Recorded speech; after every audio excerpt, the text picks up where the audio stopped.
Ayan guys, meron na naman tayong bagong anak na kambing.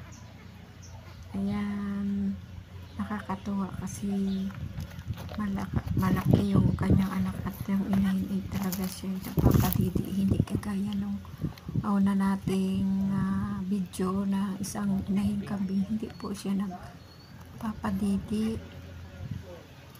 Ang ginagawa ay binibilhan ng gatas at dinadaan sa tsupon para makadidi lamang ang kanyang mga anak, hindi kagaya nito padalwa natin manak na kambing na siya talaga ay nagpapasuso. Ayan na, nakakatuwa guys kasi yung kulay pa niya mayroong puti-puti sa malapit sa tiyan. Isang babae at isang lalaki siya ngayon. Kaya salamat at parami ng parami ang ating alagang kambing ngayon. Ayan ay pararamihin natin ang mga alaga nating kambing.